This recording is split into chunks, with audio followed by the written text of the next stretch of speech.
Welcome to Whisky Cast, cask strength conversation featuring news and interviews from the world of whiskey. I'm Mark Gillespie. This is episode number 799 for December 29th, 2019. It's our final episode of 2019, and depending on where you come down on the whole decade thing, the final episode of this decade. Coming up in a few minutes. The reason I did it was because I love drinking the Scottish malt whiskies. I really did. And I wanted to see if we could make Tasmanian whiskey, but I really was genuinely worried, what will the Scots think about us silly colonials trying to make whiskey? That's what they do. And I was worried that they would think I might try to copy them or something. But when we got started, within 2 weeks I was getting help from some of the big distilleries in Scotland, phoning me up saying, I've heard from our distributor, you've got a licence to make whiskey. Would you let us help you make good whiskey? We've spoken a lot about Australia's emergence in the world of whiskey over the last decade, but it all started back in 1992 when Bill Lark got the government to license his small distillery in Hobart, Tasmania. Today, Bill Lark is known as the Godfather of Australian whiskey. I sat down with him over drinks during my visit to Hobart last August. Our conversation is coming up later on Whisky Cast in Depth.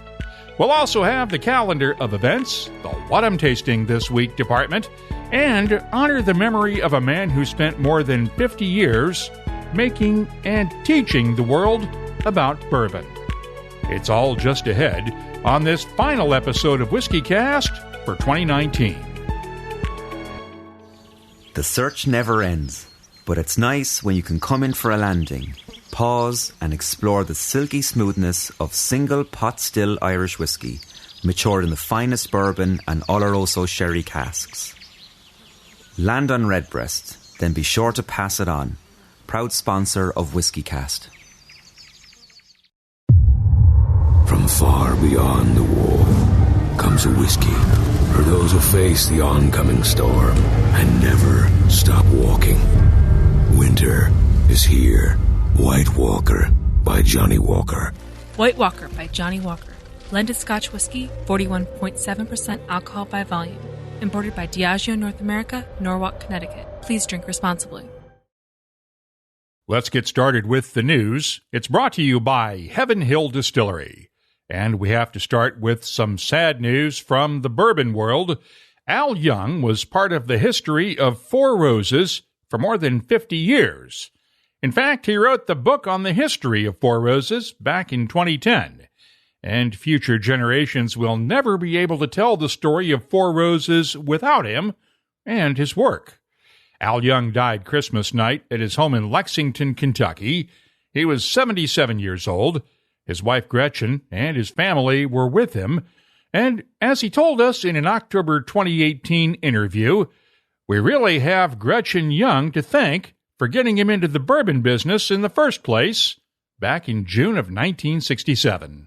Well, I'd like to say it parallels Paul Jones's story about the Southern Belle and the Four Roses, but actually it was an original story between me and the woman that I wanted to marry, and the fact that I needed a job to be able to support her and a family because I was working in public relations at the time. Actually, I was working for Actors Theater in Louisville, Kentucky.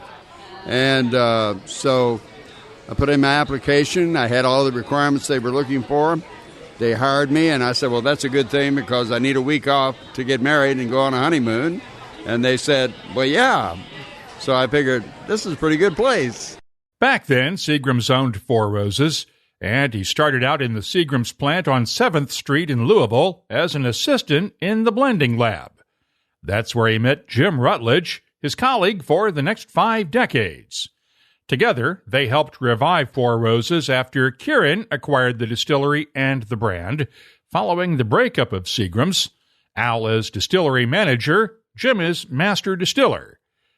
As you might expect, Jim did not want to talk after hearing the news Thursday morning. He told me in an email that, quote, it's hard to believe that Al has passed away. At times I feel like I'm living in a bad dream, and none of this is true. In 2007, Al stepped aside as distillery manager to become the senior brand ambassador for Four Roses, along with developing the distillery's archives. One of the bottles he found from back in 1967 was the inspiration for the release 2 years ago of the 50th anniversary limited edition small batch bourbon, honoring his 5 decades with Four Roses. On that night back in October of last year when we talked in Philadelphia, a Four Roses fan by the name of Ryan McLaughlin showed up with 2 bottles of that bourbon, one for Al Young to sign, and the other to open and share a glass together. Al had this grin that reminded me of the cat that ate the canary. He had the world by the tail, and he knew it. Nearly every remembrance of Al over the last few days has mentioned that grin, and it's something the people who knew him will never forget. 50 years from now, when they talk about Al Young and Four Roses, what do you want them to say about you? Gee, I don't know. I really don't know. I just think that if they remember me for anything, it may be to be a steward of the brand, working to preserve the integrity and the history of Four Roses. And if that spills over 50 years from now, with all the things we've collected for years and years, and all of the things we've added to that collection, and the book, and all that sort of thing, my God, that's enough. Al Young will be buried this coming Saturday in Lexington, but he'll always be with us. You can listen to that entire interview with Al Young in episode 735 of WhiskyCast. It's in the archives at whiskycast.com. In other news, the state of Kentucky has fined Beam Suntory $600,000 for the environmental damage caused by last July's fire at a Jim Beam bourbon warehouse in Woodford County, Kentucky. That's according to the Louisville Courier-Journal, which reported the news this weekend. That warehouse held about 40,000 barrels of whiskey. The fire sent thousands of gallons of alcohol spilling into Glens Creek, which flows into the Kentucky River and onto the Ohio River.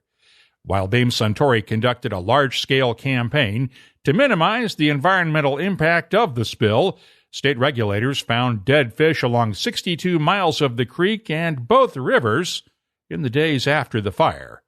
The company will also pay an additional $112,000 to reimburse state agencies for expenses from the spill. While the holidays have most people spending time at home relaxing with family, things will start to pick up again after New Year's Day, especially on the political front. That's because there's a public comment period ending January 13th on the Trump administration's proposal to raise the tariffs imposed back in October on single malt whiskeys from Scotland and Northern Ireland from 25% to as much as 100%, along with other European imports affected by those tariffs. The Office of the U.S. Trade Representative is also proposing to add even more tariffs against European goods and has revived a threat from last July to include all European whiskeys on the tariff list. It's all part of the larger trade dispute between the U.S. and the European Union over aircraft subsidies for Airbus and Boeing, steel and aluminum exports, and France's digital tax proposal aimed at U.S. tech companies. Distilled Spirits Council CEO Chris Swanger has been working with his European counterparts to push politicians on both sides of the Atlantic to set aside their differences. We are working very, very closely with the Scotch Whisky Association, Spirits Europe, the Cognac Association, the Irish Whiskey Association.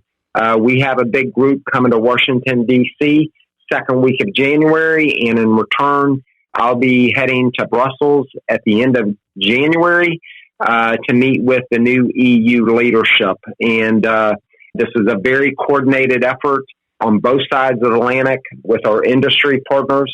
Our major call to action is with the Trump administration and the new EU leadership that everybody's got to get to the negotiating table. So far, the impact of the U.S. whiskey tariffs imposed in October is not clear, since there is little publicly available data to show whether imports of those affected whiskeys has declined. It's likely that we will see more impact as 2020 begins, especially as U.S. importers order or don't order new shipments from Scotland and Northern Ireland to replenish inventories following the holidays. The politics of whiskey leads our list of the top whiskey stories of the year as number 1. That's because it has the potential to derail years of consistent growth in whiskey sales around the world, fueled by consumer demand. For example, we know that American whiskey exports to Europe are down by 28% from January through the end of October compared to last year. That's according to the Distilled Spirits Council. And while many of the larger American whiskey brands have been able to absorb most of the blow from the EU tariffs, there has been a disproportionate impact on smaller distillers. Many small U.S. whiskey exporters already had a price disadvantage against the competition because of their higher production costs, and adding that 25% tariff didn't help matters. Also on the political side, as we reported last week, Congress and the Trump administration did agree at the last minute to extend for 1 year the federal excise tax break that primarily benefits small-scale distillers. But that means the industry will have to spend another year fighting in Washington to get the tax change made permanent and remove another roadblock to long-term stability for craft distillers. Number 2 on the list, the continued boom in mergers and acquisitions within the whiskey business. The largest deal of the year was Heaven Hill's purchase of Black Velvet Canadian whiskey and the Black Velvet Distillery in Lethbridge, Alberta. That deal was valued at $266 million. It was announced in August, and that month also brought us Pernod Ricard's acquisition of Castle Brands for $223 million. Castle Brands makes Jefferson's bourbon, and the deal was the third major acquisition of the year for Pernod Ricard in the American whiskey industry. Pernod Ricard also bought Louisville's Rabbit Hole Distilling, along with Firestone and Robertson Distilling in Fort Worth, Texas, as Pernod Ricard CEO Alexander Ricard is betting heavily on continued growth in American whiskey sales. So far, that has helped fight back against criticism from activist shareholder Paul Singer's Elliott Management. At this time last year, his hedge fund bought a $1 billion stake in Pernod Ricard and started making noises about shaking things up at the company. Ricard has replaced some of his board members this year and had already started making other changes to boost the company's profit margins. So far, Singer appears to be going along. Number 3 on the list is China. Whiskey makers have long seen China as a developing market for export sales, but developments there during 2020 may be a sign that things are changing. In August, Pernod Ricard broke ground on China's first malt whiskey distillery in Sichuan province. The company will invest $150 million in the project, with plans to sell its whiskey primarily in the Chinese domestic market. Earlier this month, a Chinese energy firm announced plans to build a malt whiskey distillery in Inner Mongolia with help from Scottish firms. Baijiu remains China's most popular distilled spirit, but a growing domestic whiskey market could cut into Western whiskey export sales over time. Number 4 is the continued growth in American single malts. Most of the major U.S. distillers still have not yet entered this segment of the market, and that has given small-scale distillers a place to build a foothold in the market. More than 200 distilleries are now either selling their own single malt whiskeys or maturing them for future sale, even though there is no legal definition for single malt whiskeys in U.S. regulations. That definition was left out of the Treasury Department's proposed rewrite of federal whiskey regulations released earlier this year, despite a lobbying attempt from American single malt producers. The rewrite remains in regulatory limbo right now following public comments earlier this year, and there is a slight chance that an American single malt category could be part of a final set of regulations when they're released, or it could be done at a future time. And number 5, the growth in so-called world whiskeys from non-traditional whiskey-producing nations. The boom in small-scale distilling over the last few years has brought down the cost of equipment, and that has led to more distilleries opening up around the world.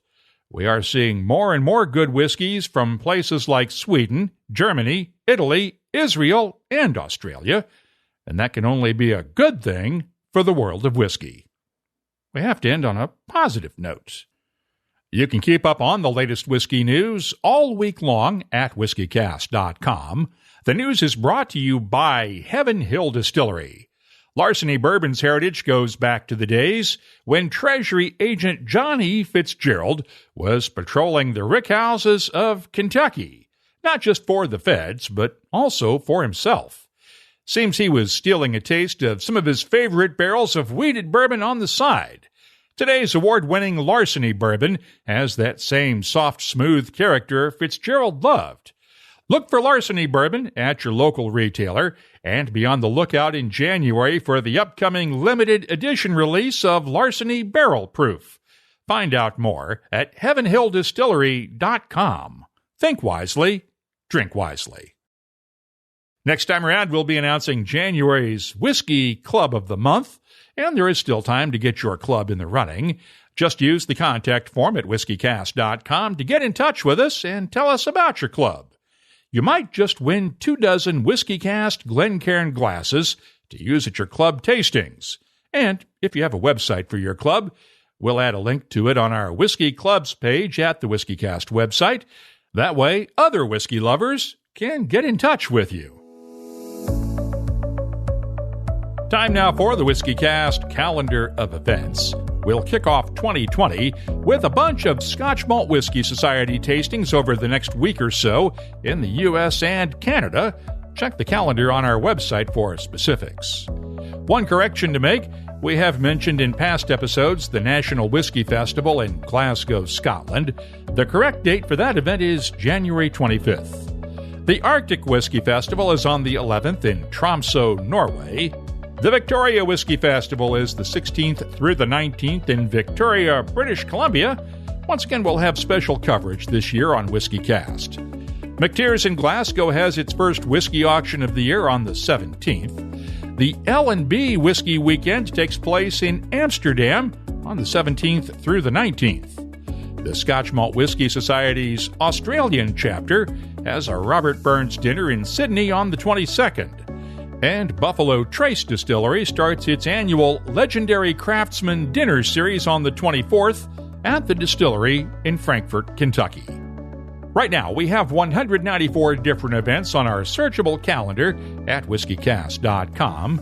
Just click on the search button to find out what's happening in your area or wherever you'll be heading in 2020. From deep in the north, far beyond the wall, the howl of the frozen wind brings word of something new.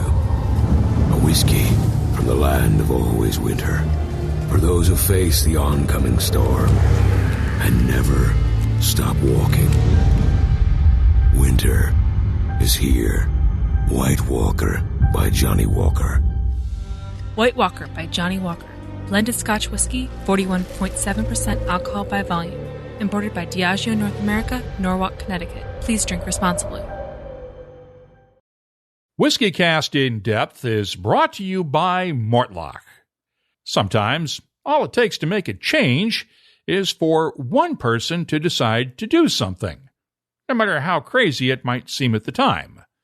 Back in 1992, that's what Bill Lark did when he started Lark Distillery in Hobart, Tasmania, long before there was a craft distilling movement, let alone an Australian whiskey movement.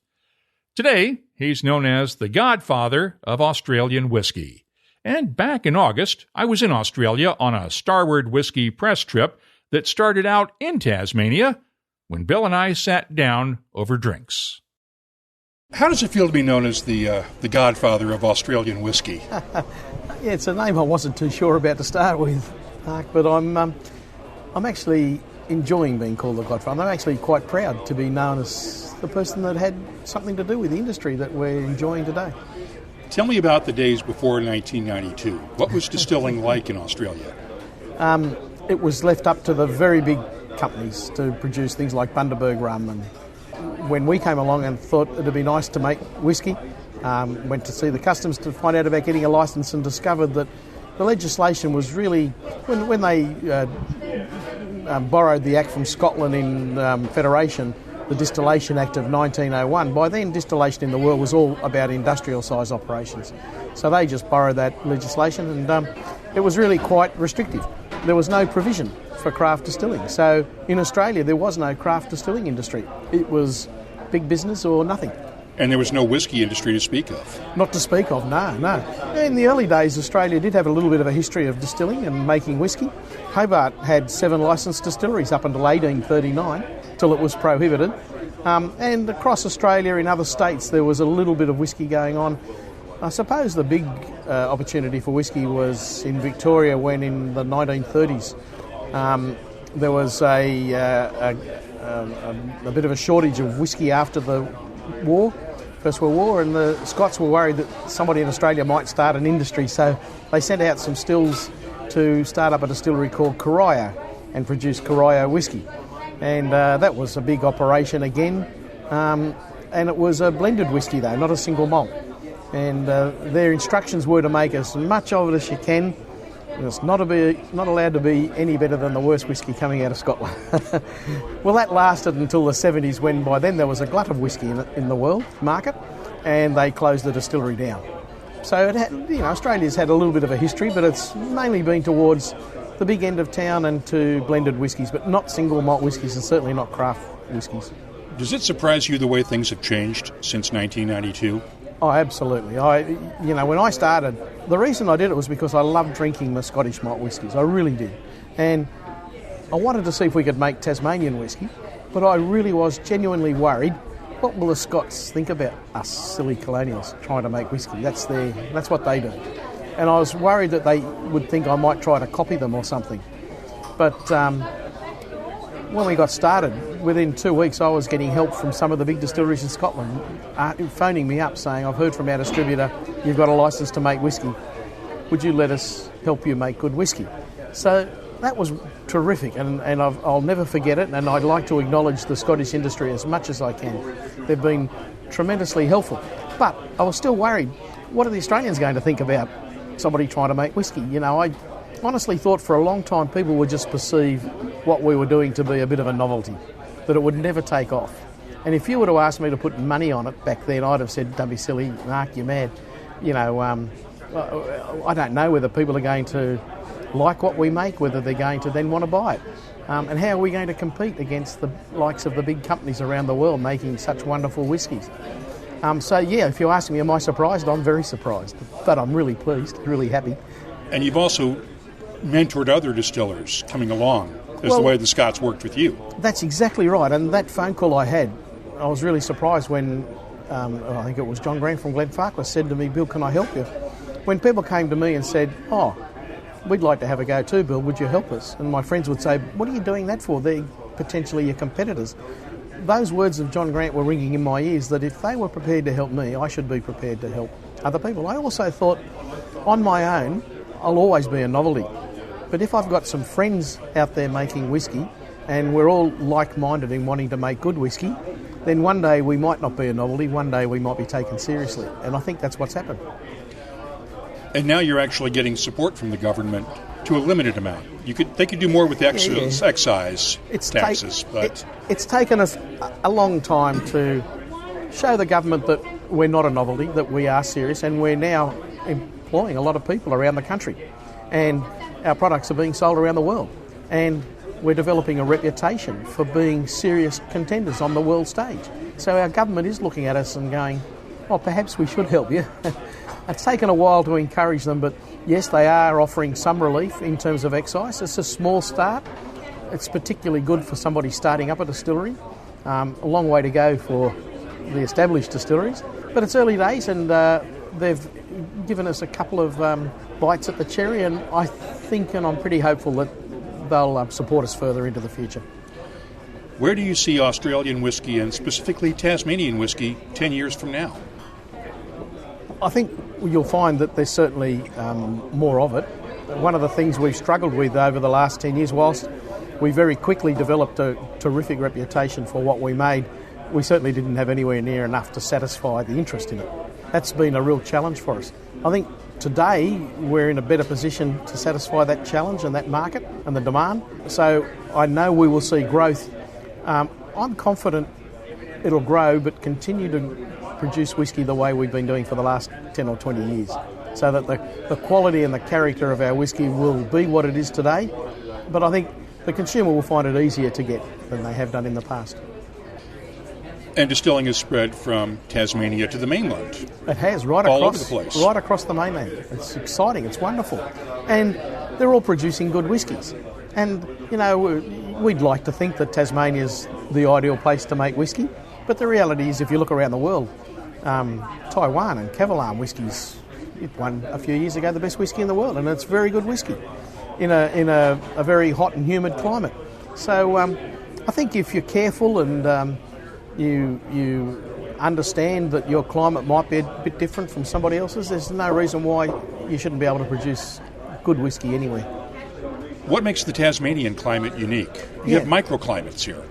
We do, and when we started winning awards in Scotland, some of the judges asked that very question: what are you buggers doing in Tasmania? How can you produce such big, rich, oily malts? One of the things they talked about was our climate. And one judge in particular said to me, Bill, I think your climate's probably more conducive for maturing whisky because you have a greater diurnal range of temperatures and a greater seasonal variation in temperatures. So you can imagine as the whisky's maturing in a barrel, as it warms up during the day, those volatile elements want to escape from the barrel, the angel share. Night time, they're drawn back in through the charcoal layer into the middle. That's happening more frequently in Australia than in other climates. So I think they've said they agree that they think one of the reasons our whisky's so successful is because of our climate. At what point do you have to worry about climate change? That's a very good question. Everybody's desperate to answer, aren't they? I don't think we'll have to worry for a while. I don't know. None of us know how quickly this is going to happen for us. We'll just keep going along, making it while we can, and I don't think we have to worry in the immediate future, but something to think about. But, you know, you see good whiskies coming out of Kavalan, out of Taiwan, where it's very hot and very humid, and it's possible to produce. We may have to adapt our distilling techniques, our cuts, that sort of thing. And you may have to switch barley sources, too, if you can't grow it here on the island. Oh, I think that's obvious. That's probably something we will face into the future, having to source our barley from somewhere else. But that's okay, as long as we still brew it and distill it here in Tasmania, using Tasmanian water. And that barley has sort of been the secret. You're using barley that is grown here on Tasmania that isn't found anywhere else, right? That's right, and that's what the other point the judges were talking about, is the fact that we're using what is primarily a brewing barley, a hard brewing barley. We don't get the same yield of alcohol necessarily as they do in other whisky regions, but the benefit of that is we're getting that big, fat, rich, oily malt that consumers love. So we might not get the same returns, but we get a high-quality product. I got to switch over to Starward now because David Vitale got his start in whiskey working for you. He did. He was my business manager for quite a while. And you fired his butt. Yeah, as a good friend would. Well, let's put it that way. You fired him for a good reason. Yeah, look, David could see the future probably more than I was prepared to see it. I'm very conservative. I was happy to go along at a very slow pace. David was ready to take the world on. And he wanted to do it on the mainland, and he wanted us to grow into it. And he gave us a couple of options. And one, growing the way we've grown, David advised me that there probably wouldn't be room for him in that situation because David wanted to do something special. And so I fired him, and after he settled down, and we're still good mates, I said, come on, David, let me help you. Go across to Victoria and we'll help you get started with what eventually became Starward. And I'm really pleased to see how they're going, and I'm still a little shareholder in Starward as well. And he's really sort of taken the export market, at least into the US, better than anybody else has so far in Australian whiskey. Yeah, he really has, and that was his passion. That's what drove him. He had that in mind, and he's achieved it. And I congratulate him. I think it's wonderful. But I think what that'll do is that'll open doors for the rest of the Australian whiskey market, for those that want to enter into that marketplace. And that's what it really took, was one distillery that wanted to take the U.S. market seriously and make the effort to go there, and had the capacity to go there. That's right, and David's done that, and he's done it well. And, and here he is today. He's bringing visitors from the States over here to show them what we're doing, and that's part of this collaborative approach that Australian distilleries have had, and it'll be a pleasure to be working with David and go across to America.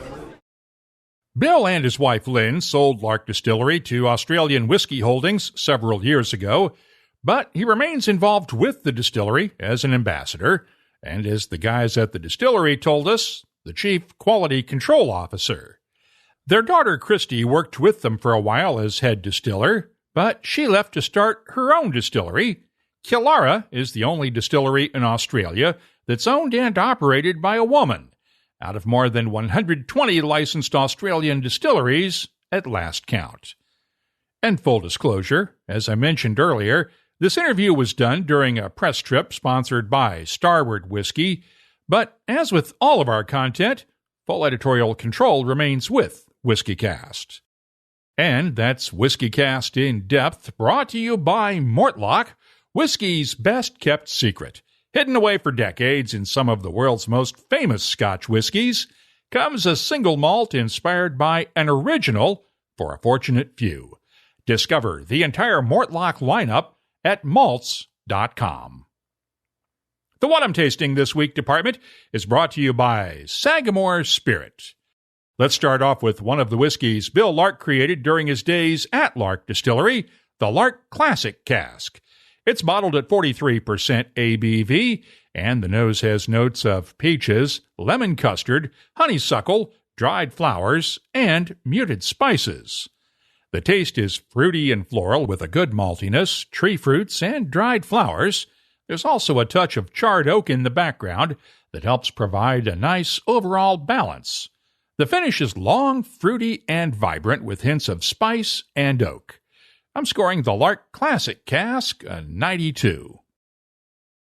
The other night, I wanted to raise a glass in honor of the late Al Young, and I was looking around my tasting table when I remembered that I had not yet tasted this year's Four Roses limited edition small batch bourbon. It seemed like the perfect choice, especially since this year's edition has some older whiskeys in it that would have been distilled when Al was the distillery manager.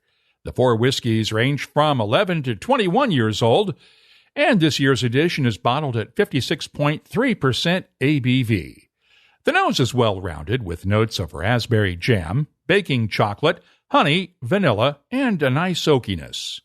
The taste starts off with cinnamon and other baking spices that fade away slowly and reveal peach cobbler, a subtle oakiness, vanilla, and a hint of molasses.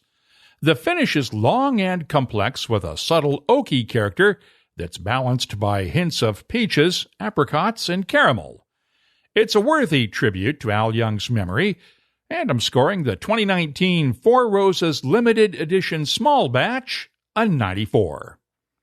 I'll have more tasting notes in just a minute, but first, this week's tasting notes are brought to you by Sagamore Spirit Rye Whiskey.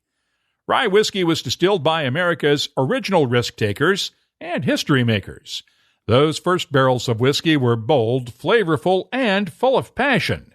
Sagamore Spirit proudly picked up the torch with their spring-fed Maryland-style rye whiskey. It celebrates the grit and glory of those patriotic ancestors who sipped their way into American history.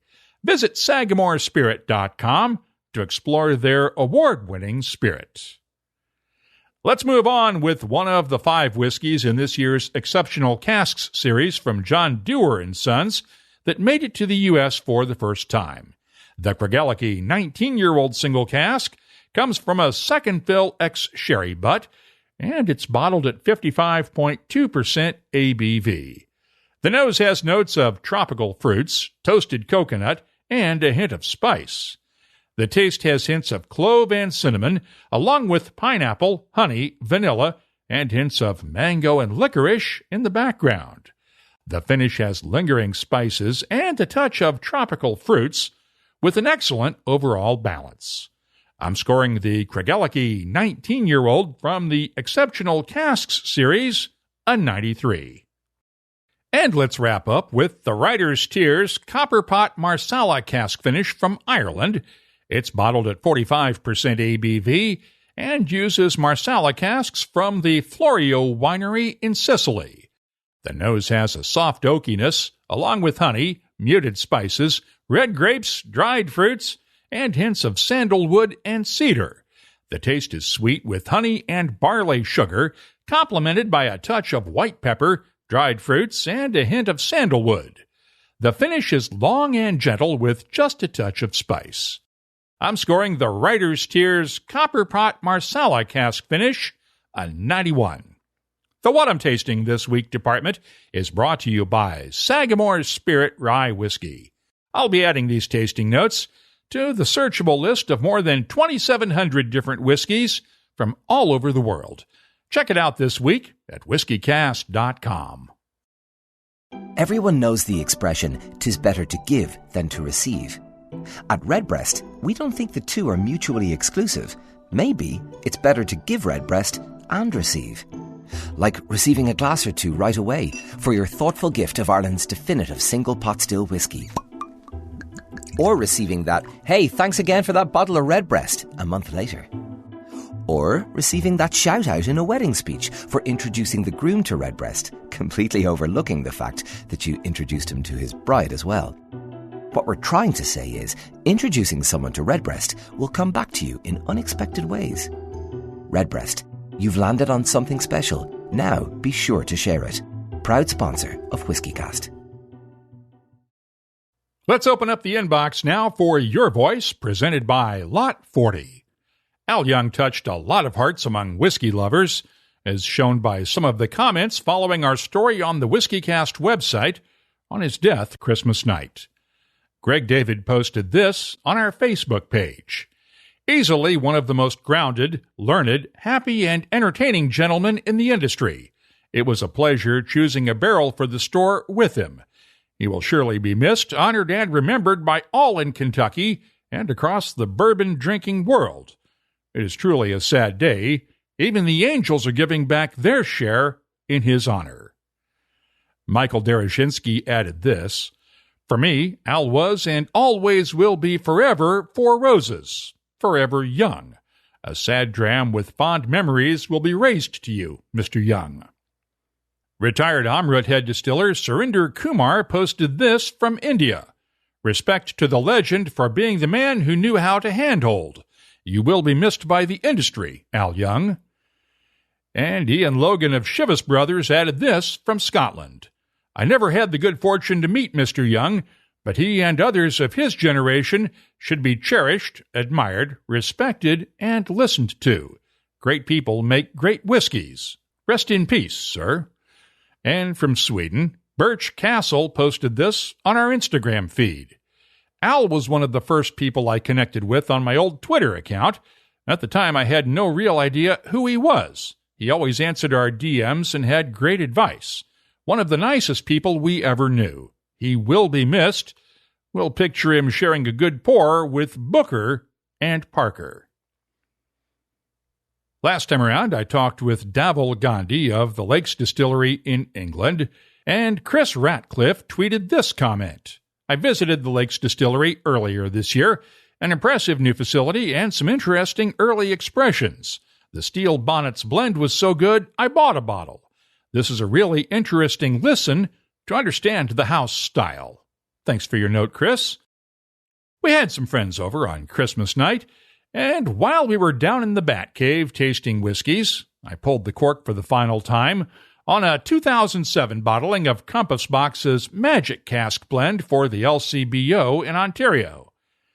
And I say for the final time because the cork broke apart. Since there was only a couple of inches of whiskey left in the bottle, we just had to finish it. I posted a photo of the bottle online with the cork in 3 pieces, and Rhonda Moore tweeted this from Ontario. "Clearly, fate was telling you to polish off that bottle, and we all know fate must not be tempted." Very true, Rhonda. At Nola Dabina tweeted this from New Orleans. 1, of course you had to finish it. 2, how was it? Well, it was excellent, of course. Bobby Tanzilo at Bobby on MKE.com tweeted this from Milwaukee. What else could you do? Your hands were tied. And our colleague Susanna Skyver-Barton of Whiskey Advocate magazine chimed in on Facebook. That is a damn fine whiskey. I only have to make one correction. It was a damn fine whiskey. And since John Glazer signed the bottle for me back in 2007 when I bought it up in Canada, I'll be keeping the empty bottle in my collection.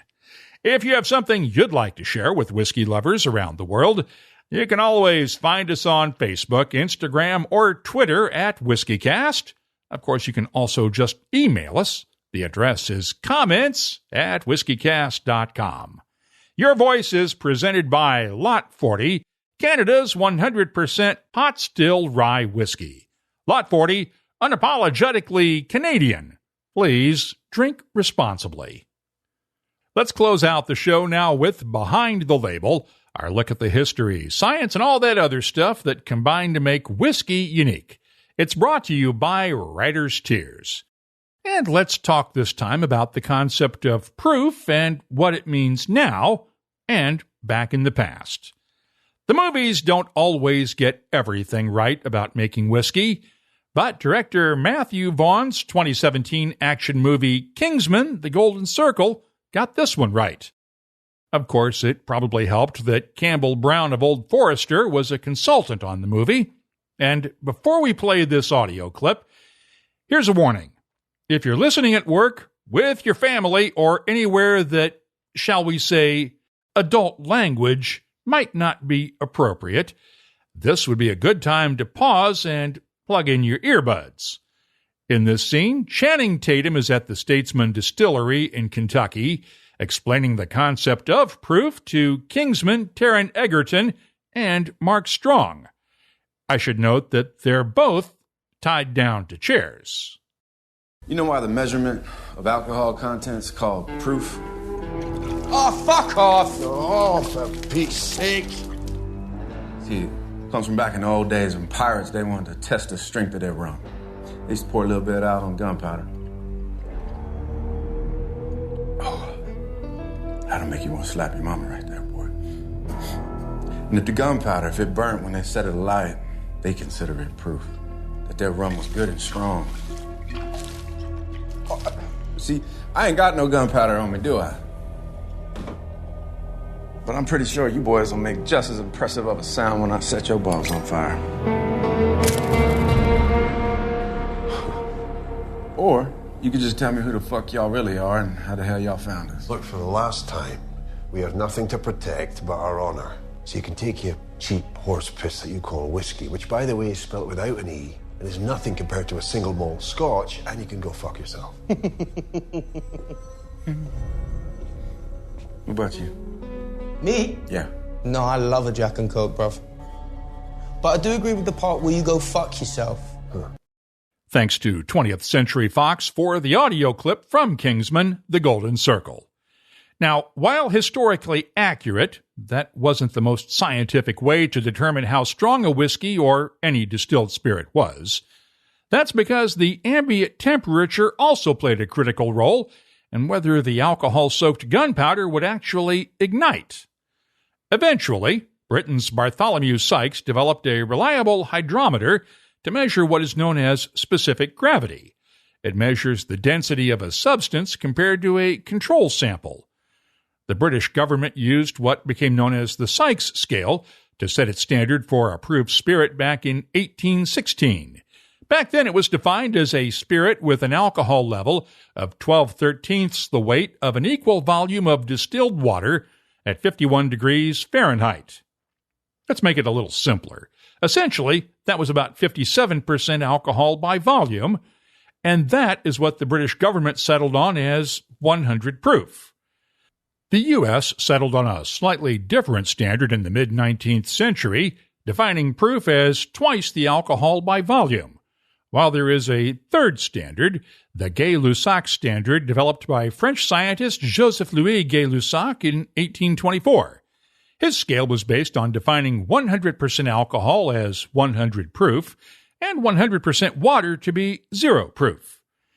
In 1980, Great Britain adopted the European Union's alcohol by volume standard that's based on the Gay-Lussac scale, and while the U.S. still defines proof as double the alcohol by volume, the standards are essentially interchangeable, but today the strength is measured at 20 degrees Celsius or 68 degrees Fahrenheit.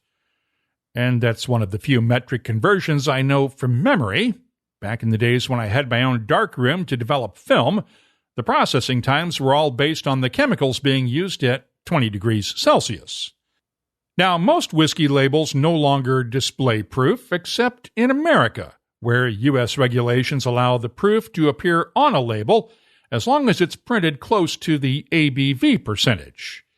It is possible to tell whether a Scotch whiskey was produced before 1980 if it displays the Old British proof measurement. Of course, you have to remember that's not the only way to make sure it's authentic, though. And here's one other factoid. There is still one Scotch whiskey today that refers to the Old British proof standard. Glenfarclas 105 is bottled at what would have been 105 British proof back in the day. That's a little more than 60% ABV. If you have something you'd like us to look at on a future episode, just use the contact form at whiskycast.com to get in touch with us. Behind the Label is brought to you by Writer's Tears. Writer's Tears Copperpot, a unique triple distilled premium Irish whiskey, combining single malt and single pot still. First fashioned in the 1700s and still a rarity today. Sure, as we say in Ireland, what's rare is wonderful. Writer's Tears Copperpot. That's all for this edition of Whiskey Cast. You'll find links for the stories in this episode in our show notes at whiskycast.com, along with the latest whiskey news, my tasting notes, the calendar of events, the whiskey photo of the week, and of course a complete archive of all of our past episodes. We love hearing from you. You can always get in touch with us on Twitter, Instagram, and Facebook at WhiskeyCast. Our email address is comments@whiskycast.com. From far beyond the wall comes a whiskey for those who face the oncoming storm and never stop walking. Winter is here. White Walker by Johnny Walker. White Walker by Johnny Walker. Blended Scotch whiskey, 41.7% alcohol by volume. Imported by Diageo North America, Norwalk, Connecticut. Please drink responsibly. When you land on something special, you just know. Redbreast, the quintessential single pot still Irish whiskey, and a proud sponsor of Whiskey Cast. Whiskey Cast is a production of Cask Strength Media, copyright 2019, and comes to you from the charming, yet regrettably dry town of Haddonfield, New Jersey. I'm Mark Gillespie, reminding you that when you drink, please drink responsibly.